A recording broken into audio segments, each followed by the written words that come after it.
We decided to do our presentation on the Great Depression by Nick Albin and Riley Elms. To start off, we'd like to show you a quick overview of what the Great Depression was really about.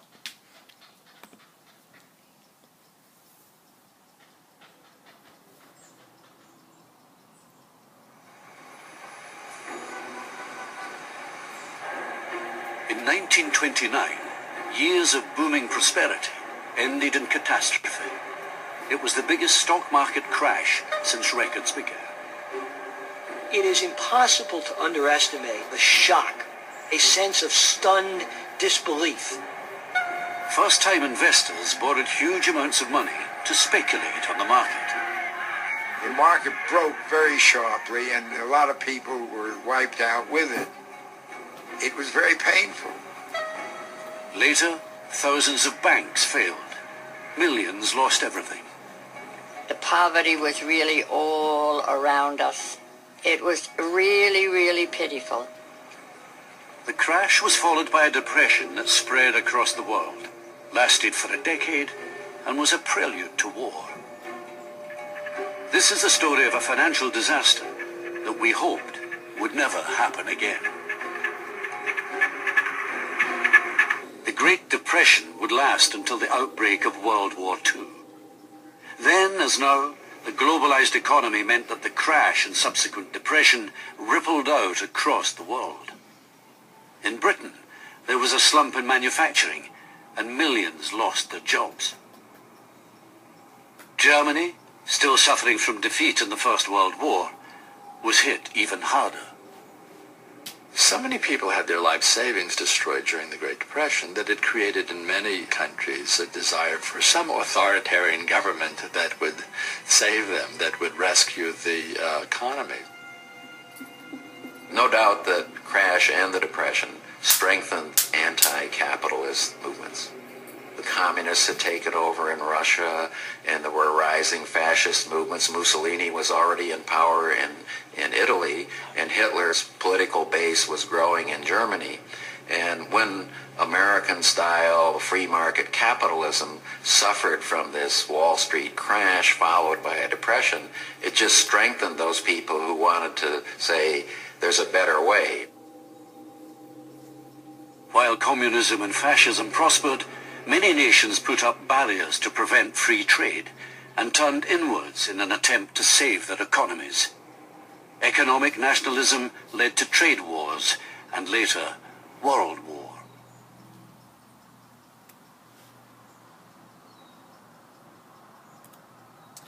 Alright, so some of the facts at that time during the Great Depression were Hoover was the president at that time. In the 1920s, the wealthy 1% owned more than a third of the American assets. The average income of a family dropped by 40%. During the worst part of the Depression, almost 25% of Americans were unemployed.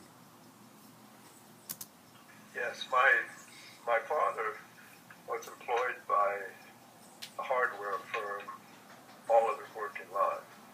So he had a continuous job, but it was low pay because they couldn't give raises and things like that. And there were 8 children in our family. So what he did is went out in the country and bought a piece of property and built a home. And we really survived by living off of the land. We had a cow and we had a vegetable garden. And we only have to go to the store for certain items. So, he made it, but a lot of people had a very hard time, and there were soup lines, and people stood in line just for a bowl of soup. It was very difficult. There wasn't very many jobs around. I mean, there was like 60% of the population was out of work. And then what happened is that the government tried to create work for, they call it the WPA, and many roads were built, dams were built, and government projects just to put people to work. And that helped somewhat, but it was a difficult time for people.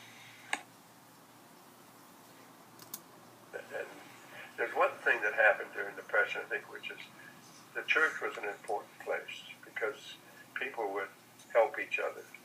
And I remember for many, many years around our neighborhood, the neighbors all helped each other. Some of them were postal workers or something, so they had some kind of an income. And they would share their fruits and help each other. That kind of getting together helped getting out of that situation. Earlier in the interview, my grandpa talked about the WPA program. That stands for the Works Progress Administration. It was renamed in 1939 as Works Project Administration. It is the largest, ambitious American New Deal agency, employing millions of unemployed people, mostly unskilled men, to carry out public work projects.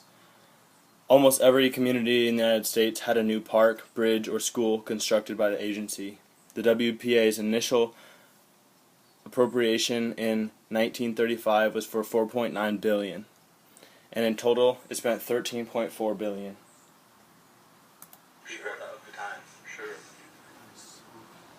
We lived in a rural area, and the church was a very important part of our upbringing. And my family were quite religious, so my father was a violinist, and he played music in the church, and my mother was involved in it. All of us children went to all of the programs. And in fact, we gave back to the church in many ways. Not only gave them money, but I remember when I was real young that I used to be a janitor at the church. I would go and do the vacuum of the church and cut the lawn when I was 6 or 7, 8 years old. And my sisters did that too. So it was a really tight community, and the church was very, very meaningful, and it kind of helped tie people together.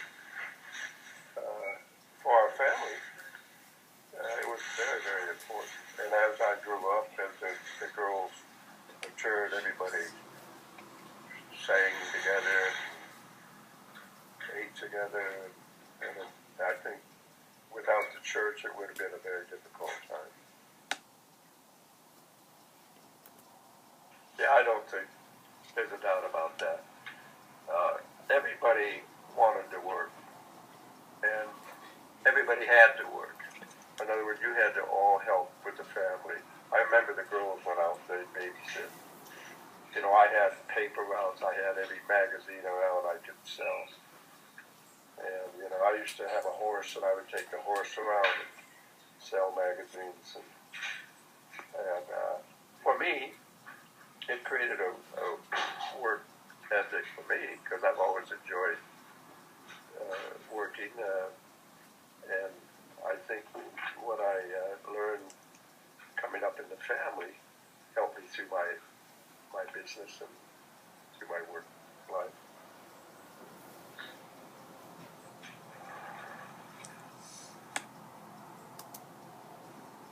You know, I was reflecting on growing up during the kind of a bad economic time, because I wasn't right at the Depression, but I was young.